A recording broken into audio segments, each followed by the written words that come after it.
Споры по поводу эффективности защитных масок ведутся в околомедицинских и медицинских кругах довольно давно. И с еще большей силой они разгорелись с началом эпидемии COVID-19. В соцсетях и разговорах в обществе до сих пор довольно часто можно услышать мнение: маски не защищают от заражения новым коронавирусом. На нашем канале мы уже затрагивали однажды эту тему, но с началом новой волны заражений хотелось бы уделить маскам отдельное внимание. Так все же, насколько эффективно их ношение как средство профилактики? Здравствуйте, мои хорошие!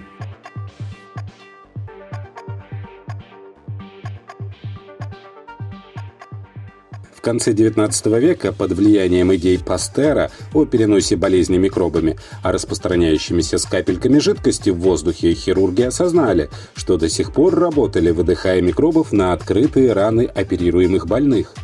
Человек в больнице часто имеет ослабленный иммунитет, а при операции кожа, неплохой барьер на пути бактерий, вместе раны нас никак не защищает. Поэтому занести бактериальную инфекцию в рану таким путем сравнительно просто. Впервые хирурги надели маску в 1896 году. С тех пор этот похвальный обычай укоренился во всех медицинских отраслях, и до недавних пор основной целью ношения масок медиками была именно защита пациентов. Однако времена меняются, и в настоящий момент медицинская маска превратилась в средство защиты. Как свидетельствуют эпидемиологические данные, такие страны, как Тайвань, Сингапур и Южная Корея, а также Гонконг, который хоть и является частью Китая, но во многом действует самостоятельно, лучше всего справились с распространением новой коронавирусной инфекции. И именно в этих странах было введено обязательное ношение масок с самого начала. К примеру, на Тайване с населением в 24 миллиона человек, где первый случай COVID-19 был зарегистрирован еще 21 января 2020 года, и где не стали вводить жесткий карантин, было отмечено всего 441 случай заражения и 7 смертей от коронавируса. Быстро введя в действие план, разработанный после эпидемии SARS, власти Тайваня не прибегали к жесткому карантину, но приняли ряд мер, которые успешно предотвратили распространение инфекции. И одной из таких мер стало обязательное ношение масок в общественных местах. Власти также запретили местным производителям масок экспортировать их за границу, обеспечив своих граждан достаточным количеством средств защиты по разумной цене. Подобное произошло и в Соединенных Штатах Америки, а именно, требования носить маски снизили число инфекций в бывшем эпицентре вспышки Нью-Йорке на 66 тысяч всего за 3 недели. А в Северной Италии, которая раньше была центром пандемии в Европе, после введения всеобщего масочного режима количество новых случаев за месяц сократилось почти на 80 тысяч. Многие зададутся вопросом, почему же у нас не сработала данная схема? Во-первых, чтобы частично ответить на данный вопрос, достаточно посмотреть вокруг. До сих пор в разгар осенне-зимней эпидемии существуют категории граждан, упорно отказывающиеся носить маски или носящие их неправильно. Во-вторых, ошибочное представление о том, что защитную маску надо носить только больным людям с признаками респираторных заболеваний, сыграло и все еще играет довольно злую шутку. Дело в том, что инфицированные люди подолгу, а некоторые вовсе, не проявляют видимых симптомов заболевания, являясь при этом активными носителями вируса. При разговоре и просто дыхании они выбрасывают в окружающее пространство воздушно-капельную смесь, насыщенную вирусами, которая подолгу висит в воздухе, особенно в закрытых помещениях, в аэрозольном состоянии. Согласно недавним исследованиям, около 44% пациентов заразились от людей, которые не проявляли никаких симптомов заболевания. Соответственно, ношение маски только больными людьми довольно сомнительное средство профилактики в плане эффективности, хотя бы потому, что во многих случаях носитель инфекции может даже не догадываться, что он болен и опасен для окружающих. В-третьих, основной довод антимасочников: для микроскопического коронавируса маска или респиратор все равно, что рыболовная сеть для комаров, что является глубоким заблуждением. Дело в том, что коронавирус, в отличие от комара, не имеет крылышек и не летает сам по себе, а переносится каплями влаги при выдохе. И размеры этих капель существенно превышают размеры самих вирусных частиц. И вот эти капельки, маски и уж тем более респираторы, вполне успешно задерживают. Да, не на 100%, Но чем меньше доза вируса попадет к вам в дыхательные пути, тем меньше будет вирусная нагрузка и инфицирующая доза. А значит, выше шансы, что организм успешно справится с возбудителем инфекции. Доцент кафедры прикладной химии в Токийском университете Кэйо доктор Томоаки Акуда провел наглядный эксперимент, в ходе которого он использовал классификатор подвижных частиц, прибор, позволяющий измерить размер и концентрацию частиц и 3 вида масок. Профессор настроил устройство на измерение концентрации частиц, чей размер соответствует предполагаемому размеру вируса, то есть от 20 до 100 нанометров в диаметре. Итоги его работы таковы. На поверхности хирургической маски осело 60-70% частиц. У самодельной маски из 3 бумажных полотенец, сложенных вдвое, результат оказался еще лучше – 80%. Носовой платок, сложенный втрое, задержал 70% частиц, сопоставимых по размеру с коронавирусом. Ученый отметил, что размер частиц меньше, чем зазор между волокнами масок. Однако из-за того, что микробы вируса движутся в броуновском движении, то есть хаотично, а не прямо, потому что сталкиваются в воздухе с другими молекулами, шанс их прямого проникновения довольно мал. Так или иначе, большая часть частиц будет застревать на защитной поверхности средства. Помимо доктора Акуда, множество научных групп и сообществ по всему миру неоднократно в экспериментах доказали и доказывают, что практически любые маски действительно фильтруют выдох и являются довольно эффективным средством профилактики.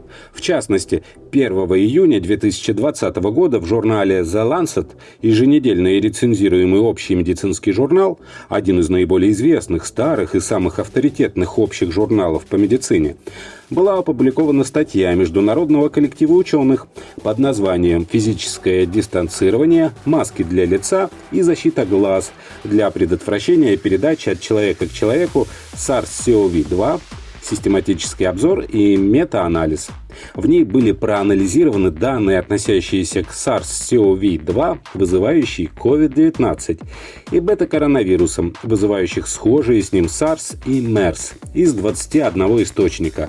Данные были проверены с проведением оценки риска систематической ошибки в 2 экземплярах. Проведен частый и байесовский метаанализ и метарегрессия со случайными эффектами. Также оценена достоверность данных в соответствии с кокрейновскими методами и подходом GRADE. Обзор включал 172 наблюдательных исследования, 44 сравнительных исследования, 25 697 пациентов были использованы в метаанализе. Результаты оказались вполне очевидными. Соблюдение социальной дистанции в 1 метр и более существенно снижает вероятность заражения. Вероятность продолжает снижаться по мере увеличения расстояния. Использование одноразовых медицинских масок либо многослойной тканевой маски существенно снижает риск заражения. Защита глаз также оказалась полезной.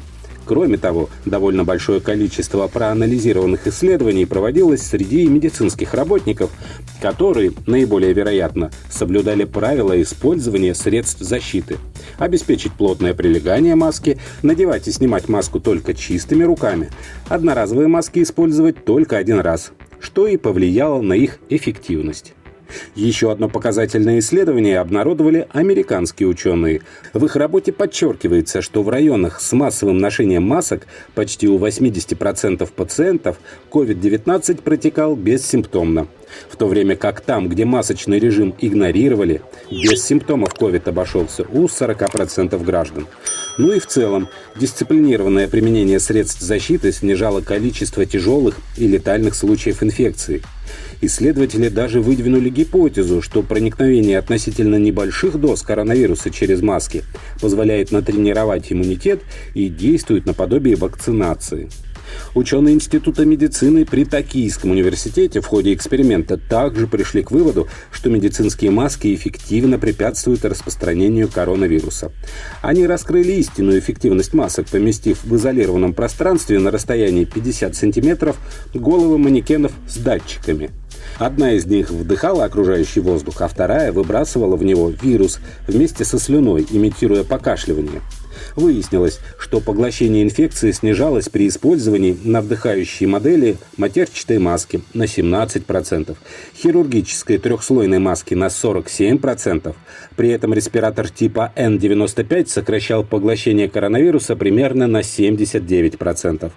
При применении любой из масок на выбрасывающей коронавирус модели его поглощение второй уменьшалось более чем на 70%. Максимальные показатели были получены при использовании хирургических масок на обоих манекенах – 80%. Что касается эффективности различных масочных средств защиты, группа ученых из университета Дьюка в США сравнила 14 популярных масок, чтобы выяснить, насколько они эффективны. В ходе эксперимента участники произносили фразу «Люди, будьте здоровы» с разными масками на лице.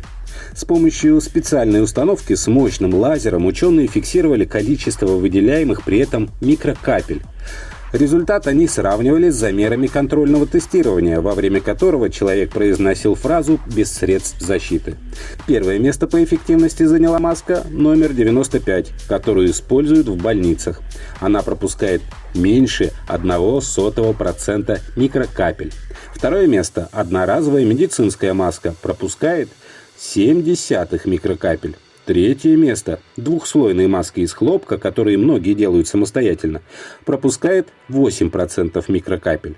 Худшими масками оказались банданы и вязаные маски, которые практически неэффективны, пропускают 50 и 42% соответственно. И флисовый воротник, который часто используют бегуны, оказался опасен. Он не защищает того, кто его носит, а наоборот увеличивает риск заразиться на 105%. Это связано с тем, что флис разбивает крупные капли жидкости на более мелкие, поэтому они дольше находятся в воздухе и легче распространяются. В настоящее время ношение масок, как сказал всемирно известный российский вирусолог Александр Семенов, и я полностью разделяю его позицию, это элементарная вежливость, социальная ответственность и уважение к окружающим. В тот же момент не стоит забывать, что вместо средства защиты в случае неправильного использования маска может превратиться в источник заражения. Чтобы этого избежать, она должна тщательно закрепляться, плотно закрывать рот и нос, не оставляя зазоров. Старайтесь не касаться поверхности маски при ее снятии. Если вы ее коснулись, тщательно вымойте руки с мылом или спиртовым средством. Влажную или отсыревшую маску следует сменить на новую, сухую. Одноразовую медицинскую или гигиеническую маску, внешне похожую на медицинскую, но нет соответствующего сертификата, можно носить не более 2 часов.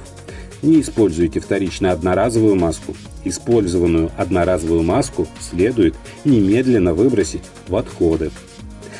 А на этом на сегодня все. Не болейте, берегите себя и близких. Ставьте пальчики вверх.